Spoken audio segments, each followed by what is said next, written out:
यांना कन्व्हिन्स करता करता माझे नाकीनव आले. कारण आता ही नवीन नवरी आहे ॲक्च्युली. हिने खूप सारे ब्लाऊज शिवलेले आहेत पुण्यामध्ये जाऊन. अगदी हेवी वर्कचे भारी भारी ब्लाऊज शिवलेले आहेत आणि मी सुद्धा ते फोटो पाहिलेले आहेत.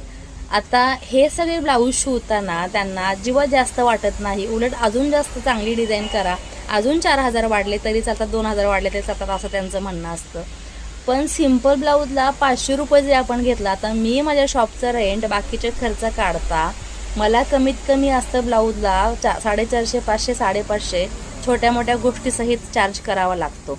आता या सगळ्या गोष्टी पाहता मला सुद्धा सगळ्या गोष्टींचा विचार करून माझे रेट ठरवावे लागतात. आता 500 आणि 600 रुपये त्याच्यामध्ये पण छोटी छोटी डिझाईन असते, त्याचे एक्स्ट्रा चार्ज लावायचे नाहीत. आणि ओळख असल्यामुळे आपण म्हणतो जाऊ दे ठीक आहे. पण त्यांना हे 5 ब्लाऊज दिल्यानंतर असं वाटलं की खूप रेट लावले मी. आता मला सांगा, हेच ब्लाऊज त्यांनी पुण्यात शिवायला गेल्या असत्या तर त्यांना नाही म्हटलं तर एका ब्लाऊजला 700-800 रुपये, 1000 रुपयाच्या आसपास लागले असते. कारण टेलर मोठे, अजून शॉप मोठं, अजून बुटीक मोठं, त्यांचे रेट वेगळे, त्यांचे चार्ज वेगळे. आणि थोडंफार काही आरी वर्क करायचं म्हटलं तर मग हजारांच्या घरामध्ये ती गोष्ट जाते. हे सगळं माहीत असताना सुद्धा क्लायंट आपल्याशी वाद घालतात किंवा म्हणतात की तुम्ही जास्त रेट लावले. त्यांना मी विचारलं की तुम्ही एवढे 8-8, 10-10 हजारचे ब्लाऊज शिवले, त्याच्यामध्ये मला खरं खरं सांगा की बार्गेनिंग किती केलं म्हणून. त्यांच्याही चेहऱ्यावरचं एक्सप्रेशन मला कळालं आणि पाहण्यासारखं होतं. कारण अशा ठिकाणी एकही रुपया बार्गेनिंग केलं जात नाही. ते म्हणतील तितका रेट आपल्याला द्यावाच लागतो, पर्याय नसतो. आणि ब्रायडल ऑर्डर म्हटलं की अजून 4 पैसे चार्जेस ते जास्तच लावतात.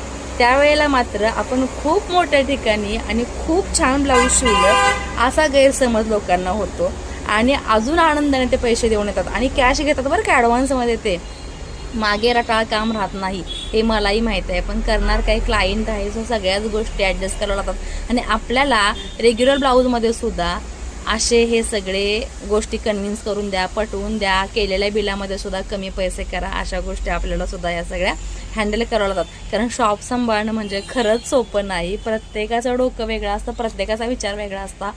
ही माहेरवाशीन घरी आल्यानंतर मम्मीने फोन केला, तिने फोन केला, मी येते म्हटलं या.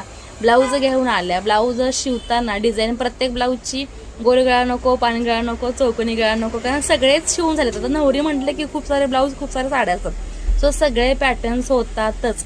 पण काही पॅटर्न्स तुम्हाला जर चेंज हवे असतील, तुम्ही गुगलवरून किंवा स्क्रीनशॉट काढून मला दाखवत असाल, मला सुद्धा मेहनत लागतेच की हो. आता मला सांगा, ह्या ब्लाऊजांमध्ये एखाद्या गळ्याला कॅनव्हास पेपर जरी लावायचा म्हटलं तर तो येत नाही ना फुकट आपल्याला, त्याला सुद्धा आपल्याला पे करूनच आणावा लागतो. आणि तो 1 मीटर 1.5 मीटर